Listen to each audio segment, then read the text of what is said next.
True detachment is not about becoming bitter or avoiding people or to burn every single bridge. That's not what it's about. But it's an important skill for you to learn so that you can focus on what actually matters to you and stop wasting time obsessing over things that don't care about you. Because here's the thing, okay? The world sucks. But you shouldn't shed your tears over it. You should move forward despite the fact that the world sucks. If you're not being appreciated somewhere, plan your strategic exit now because they're not even going to miss you when you're gone. The goal of detachment is to set boundaries, meaning giving only what you're comfortable with giving, whether it's your time, love, energy, and regain your self-respect. Because I promise you, I know what it feels like to be in a one-sided relationship or to care too much about a job that doesn't care about me. It hurts. But the second I stopped chasing after my desires and letting it consume my life and control me, my desired life started to chase me back. And this is what true detachment should look like. It's when you remove all expectations, remove yourself from toxic situations, and learn the healthy way to practice emotional detachment so that you can reserve your energy only for the people and situations that you actually care about, and practice proper outcome independence so that you can stop chasing after things. When you no longer let people or outcomes of situations bother you, you stop taking things personally, you stop being controlled by them, because honestly, if you're attached to something, you are letting that something control you. The things that you do, your schedule, you're staying up late to wait for a text that might never come. People who are attached or desperate in their desires for something or someone, they're constantly giving their power away as long as they continue to do this. And people who are like that, they are not in control, and so they're not powerful. When you stop obsessing over people and things, they cannot control you. And then you're not going to expect anything anymore because you stop chasing, and then when you do that, you will gain everything back in return. In fact, even the concept of love, the kind of love that's without attachment, without obsession, without any strings attached, is actually the most true and pure type of love. And practicing detachment truly lets you give and receive real love, even if it's the love that you give to yourself, and especially if it's the love that you give to yourself. I find that when you're very focused on developing your own identity and just getting to know yourself, you might find yourself inspired maybe by other people, characters, celebrities, maybe someone you know in real life, and the way that they look and act and think. Maybe it's even a crush that you have that you're infatuated with and you're obsessed with this specific person. But the problem is some of you lose yourself in this, okay? That it might even become unhealthy for you. Don't get mad at me when I say this, because I know a lot of people are very invested into celebrities because you feel like maybe they changed your life in some way and they gave your life meaning. And maybe you might even find community in that shared love, and you might even have a parasocial relationship with this person. But what if I told you that they were only a tool for you to give your own life meaning? That you are actually the one who changed your own life through discovering and interpreting their art and investing in their art. So it's actually not them, it's you. You're the one who's discovering yourself in the way that you are perceiving other people through how they express themselves, you know? So remember that and don't forget it. If you are capable of being attached in the first place, that means you are also capable of detaching. Healthy detachment means that you become truly untouchable, un-F-withable. Nobody can play you or hustle you. Things no longer happen to you. Things will instead happen around you. But if you're in a state of constant attachment, you're always attached to one thing to the next, one situation to the next, one obsession to the next, you need to hear what I'm saying, okay? You need to toughen up a bit. When people talk about attractive people being all mysterious and aloof and detached, what they're actually seeing is a necessary degree of toughness to avoid getting played with. Attachment comes from a place of need, okay? Because we feel like we're constantly needing to use people and situations to fulfill us and to heal ourselves. Becoming stronger means that we're able to do that instead for us. We fulfill ourselves, we heal ourselves. We don't need to depend on anyone else for our own emotional needs, and we truly got us. So hi, I'm May, and welcome to my channel. If you're liking this so far and you want to work on becoming a better version of yourself, make sure to like this video and subscribe to my channel if you want to see more from me. And if you want to join my community, you can chat with me on my Discord or join my Patreon, where I share exclusive notes from my videos, Q&As, and free monthly guides for Archangel tier patrons. Okay, so in order to stop giving ourselves away like that, we need to work on controlling your own outcome so you can stop giving your control away to other people and other things. I started meditating daily a few months ago, and it's really helped me improve my mental health and mindset quite a bit. It lowered my stress levels, it helped me focus better, and honestly, this is the better and much healthier version to truly get to know yourself without getting lost in other things, other people. I didn't didn't even think that meditation was for me at first, but I got into it because I wanted to hypnotize myself and reprogram my mind to do all kinds of things, like,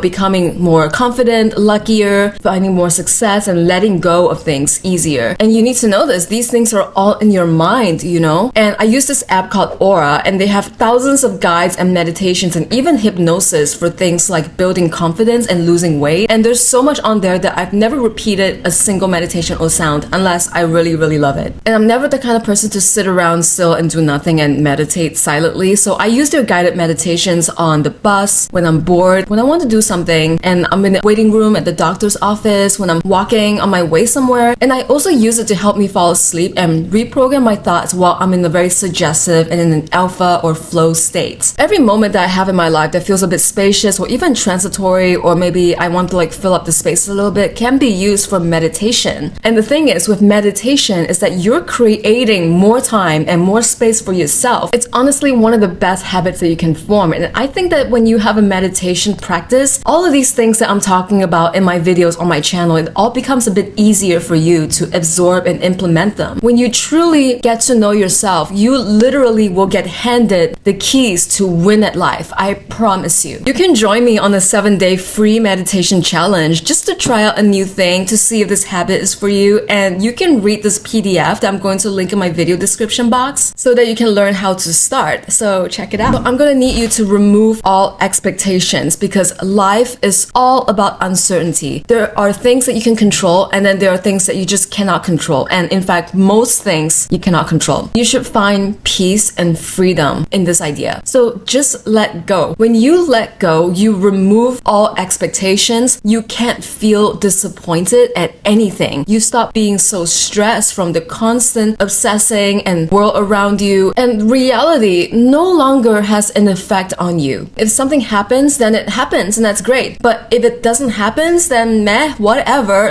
on to the next thing. This is also about outcome independence, and outcome independence is maybe one of the best life advice that you can get, especially when it comes to things like dating and in your career, whatever areas of your life where you feel like you might badly need something to go your way. And that is exactly what you need to let go of. If they ghost you, if you never get a response back, it doesn't matter to you. Whatever that happens or doesn't happen is not going to destroy your self-worth. And when you learn how to do this, you're going to become more attractive, less desperate, more charismatic, and even more magnetic, and nothing can hurt you. You're not going to let the situation or the end result affect your self-worth or your mood. It's not going to ruin your life. In order to do this, you need to be in the growth mindset. It starts with realizing that you're the only person in your life who's not going to leave you one day. You can't take anything or anyone with you when you leave this earth. You're not going to wake up one day and say, I don't love you anymore. You're fired, and so on. If something doesn't work out, you're just going to see it as a learning experience and an opportunity to grow, and you're going to move on. You don't need to force what doesn't come to you naturally. You don't need to force what belongs to you. Let other people be who they are. You cannot control other people. If it's out of your control, then it's out of your control, and you should just be completely good and content with your own life and be in control of your own life instead. Your emotions, the way you deal with things, so you don't become a controlling person to other people. And I find that people who are not magnetic, who are desperate, who are needy and attached, they have a lot of trouble controlling their own minds. Their own life is so out of control, so they feel the need to control other people. And then they drive themselves crazy because they're trying to do the impossible, and people around them are going to start feeling resentment and bitterness towards them. The irony about this entire thing is that being too attached is actually repelling energy. It does exactly the opposite of what they want. And then when people leave them, when they lose something that they're really attached to, it absolutely crushes their ego and their self-esteem. And honestly, the key to let go of the need to control is just relax. It's to relax. Okay, so imagine this. You can have a pearl in your hand or bead, and you're so afraid to lose it that you squeeze your hand super tightly, and it's exhausting. It pains you and it drains you and tires you out, and you feel a lot of pressure, right? Eventually, something is going to give. Or you can just leave your hand open, palm up, and just have the pearl or the bead resting on it, and it's still there. It's just there resting on your hand. And if it falls out of your palm, it's okay. It's going to drop, probably. It's going to roll around the floor a little bit, but you can probably find it back. And if not, there's so many other pearls 1,000 beads in the world. You can probably get another one anytime you want. I believe that every single person is in our lives for a reason. The reason is for you to find out, but I think that even my own bullies when I was growing up taught me something. But this also means to enjoy what you have when you have it, whether it's friendships, your love, your dream job, but don't be too attached to it that your self-worth depends on them, that your ego and the idea of yourself is lost in it. Be okay with losing things. Be okay with letting go of what you can't take with you into heaven, because we're never going to forget the good times and the good memories that we have in our lives. Allow yourself to be authentic and detach from the opinions that other people might have about you. When I say that life is about uncertainty, it's the same thing with rejection. Life is all about rejections, and I tell myself rejection is always redirection into something else that's truly meant for me, and it helps me grow as a person because I learn my lesson from it. It keeps me in a growth mindset, and the similarities that we all share across our human experience is what it's all about. It's more similar than we think. We all face rejection. It doesn't even matter who you are or what you look like. Someone out there might think that I'm super dumb or that I'm ugly or whatever, but I'm like, okay, cool, I don't care. I don't think so, but okay, I'll do me, you do you. And if I don't take it personally, then it doesn't get to me. We cannot control how we're being perceived, and because of that, I'm not going to waste my precious energy to argue with someone who I can't convince otherwise. And the only exception is if someone perceives me wrongly and then broadcasts it in the world in a smear campaign, then I'm probably going to stand up for myself and say, look, you got something wrong about me. It's unfair for you to talk about me like that. And despite not caring or taking things personally, I still have the right to take up space and say something because I'm not a pushover. I deserve to take up space, and so do you. But I still won't take it personally. But yeah, otherwise, if someone rejects me or if I don't get the job, I let go of trying to control the outcome. I simply just move on to something else. I can't and I won't do anything about whatever because I trust that everything is going to work out for me in the end. Whether it's a better opportunity or if it's revealing something to me that I need to redirect, being solid in my authenticity means I am who I am. I know me. You may not know me, but I do. You can't tell me otherwise. This also means that you let go of the expectations that society has on you. Stop identifying with all of that. For me, it's the so-called systemic biases that's supposed to bring me down and keep me trapped. The identity labels. Why do I want to be trapped by any of that? Set yourself free. And this includes all the aspects of my identity that I'm supposed to be ashamed of, but I'm not because I simply don't care. I detach from it by transcending my labels. Society has no grip on me. They can say that I am this, I am that, but I know who I am me. Nobody can take that away from you. Nobody can take you away from your own experience and your own inherent self-worth. Embrace your mistakes, by the way, when it is genuinely your fault. Learn to take accountability and take ownership and be responsible for the things that you do. But the biggest thing is you need to learn the lesson from it and not do it again, or the universe actually has a very funny way of putting different situations in front of you over and over again, but they all teach you the same lesson until you actually learn. For example, I see people out there with a certain knack for dating people who are just totally wrong for them, and somehow they're all the same type of dusty deadbeat cheaters or whatever. And it's because they're not learning to see the signs of a dusty deadbeat cheater, and they're not learning the lesson of like, okay, I dated this one type of person one time and I'm not going to do this again. There are people who will keep returning to the same patterns throughout their entire lives over and over again because it's familiar and it's comfortable. Even I'm tired of watching this pattern repeat themselves with other people, but they don't want to try anything different because they're afraid, they're too attached, and they don't want to let go. These people will never learn until they choose to learn, and maybe deep down they just like to suffer. I'm sorry, but it's the harsh truth. This is why we need to learn to let go and detach from comfort, detach from familiarity, because if you're suffering from it, then it's never worth it. Never. I promise you. True love is not supposed to make you suffer, okay? So if you make a mistake, embrace it and learn from it. You know, again, we all make mistakes, but the mistakes that other people make has nothing to do with you, okay? That is not your fault. Even if they try to make it your fault, they push blame onto you and they try to make you the scapegoat, detach from it and leave the situation. Just tell them, this is not my business. This is not my problem. Not my monkeys, not my circus, okay? They need to learn their lesson and face the consequences of their own actions. You're not supposed to help them figure that out. You need to be sure of yourself and stay firm in this because that's how people know not to keep messing with you. And if you're not the direct cause of that mistake that someone else is making, then it's not your fault. Don't obsess over other people's problems because it is is not your problem. And when it comes to emotional detachment, I'm not saying to close your heart and be bitter and cold, because being in love and experiencing romance is maybe one of the most beautiful things that you can experience in your life. But you need to get it together, okay? And work on your healing and focus on yourself and your self-growth, or else you're going to turn bitter at some point, become resentful over something, or hurt other people, even if you don't mean to. To become truly emotionally detached could mean different things to different people. And if you mean that you want to be cold and emotionless and heartless, then that's not what it's about, and I can't give you advice on that. But if you want to learn how to manage your emotions better and learn how to react better, then work on introspection, work on your self-awareness, and focus on self-love and compassion towards yourself. That's truly what it all means. Emotions are not bad, even if it's uncomfortable, and it never demands a reaction from you. In fact, detach emotions from knee-jerk reactions. You can always take a second to think about it and choose to be responsive instead of being reactive. Learning to sit with your emotions, to think through it, and then decide on what kind of actions you want to take based on your own values, like what is best for you and what is best for the world around you. I can say that feeling my emotions has always been very helpful to me. We are supposed to feel emotions, but what is not so helpful sometimes is to act on them. And if you want to learn more in detail about mastering your emotions, you can watch my video on how to manage your emotions to become more responsive and less reactive. And as someone who is an emotionally detached person, my care is reserved for only a couple of people. I think shutting yourself off to all emotions is not the goal, but building boundaries is the real goal. I like being deeply in love, and I like having close relationships, and emotional unavailability actually prevents all of these things from happening. There are a few people in my life who can be a lot, honestly, but I love them. But when it comes to everyone else, if you're a very annoying person to me and we don't have a real connection, then we're not gonna go beyond what's necessary. I'm not trying to be rude, but I have an extremely low tolerance for BS and clownery and energy vampires. And I don't think that humans are meant to be emotionally bitter or emotionless. Like, emotions are healthy, they're essential. We need them in our lives. And when you get too bitter, you might forget about your emotions. But this isn't normal. We don't need more bitter people in the world. Emotions are part of our intuition, actually, that's trying to give us a message. But you don't need to get carried away by it and go all in on being sad or staying mad or whatever. Detachment and bitterness are two very different things. Someone who is emotionally detached isn't also bitter. Being bitter means you're definitely still emotionally attached to whatever or whoever or the situation, and you can't let go of it, so you're mad about it. A healthy level of emotional detachment is all about setting boundaries that respects yourself and your own needs. Keeping emotional distance and detachment from a person or situation does not make you bitter or emotionless, because if a person is giving you the cold shoulder, or they're bitter and you're grumpy about something, then they're definitely very, very attached to the situation. It's like the famous quote, right? The opposite of love is not anger, it's indifference. And I say this in my bio, right? There is no seeing the light without darkness. You need to truly understand the deepest depths of your darkness in order to be light, and in order to know what being happy and being light feels like. It's the same thing with love and indifference. So if detachment means to be indifferent, then you will understand what the other side of the spectrum looks like, what true love looks like. And if you don't understand indifference, then it's going to be hard for you to understand love, because you are attached, you are obsessed, you're infatuated. But most of us find ourselves in a situation that's not good for us at some point. So the specific scale of detachment is so important. The actual trick is to detach from toxic people specifically, and not from people in general, and to learn how to avoid these specific types of people without being generally avoidant to everyone. But it is an important skill for you to learn, to be able to let go of people and let go of the feelings that come with it, because people will eventually leave our lives someday. We should also aim to develop the ability to detach from our own desires or our own thoughts that might not be good for us without alienating ourselves in general. Meditation is a great way to get to know ourselves and develop the ability to just observe these desires, observe these thoughts. And you need to look at it as if you're looking at yourself, right, from outside of your mind, outside of your body, and you're looking back at yourself. In fact, you don't ever become fully emotionally detached. You become emotionally resilient. You recognize that some emotions are just more powerful than others, and that some emotions might stay longer than others. Some might be more compelling than others, but all feelings eventually will pass. And all of the emotions that we feel and pass through, they give our lives color and meaning and beauty. Holding on to the pain and choosing to stay angry and choosing attachment will only keep you